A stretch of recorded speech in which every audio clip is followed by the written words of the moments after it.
कहत रहले हमारा बिना न तू रहत रहले।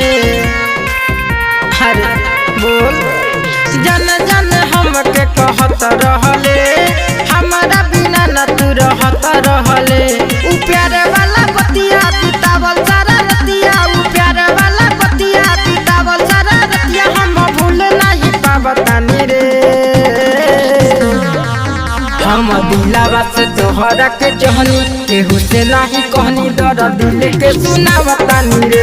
हम दिलावा से तोहरा के जहनी केहू से नहीं कहनी दर दिल के बतावतानी रे।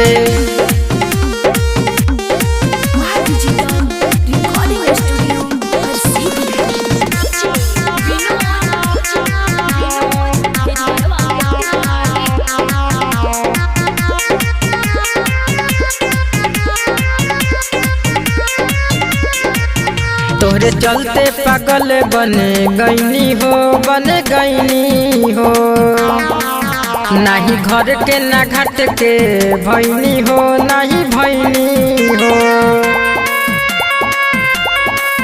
तोहरे चलते पागल बने गईनी हो, बने गईनी हो।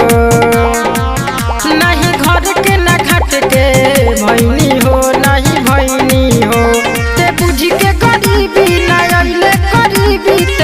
के गरीबी नायले गरीबी सचे बतिया बतावतानी रे। हम दिलावा से तोहरा के जहनी केहू से नहीं कहनी दर दिल के सुनावतानी रे।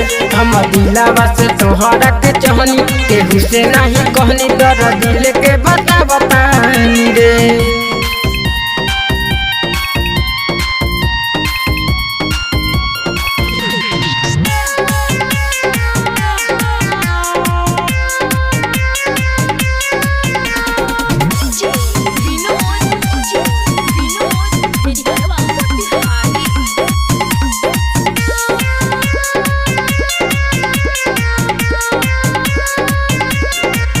कमे खुशी देले ज्यादा गम रे, ज्यादा गम रे। राइटर राम परवेश रोवे हर दम रे, हरे दम रे।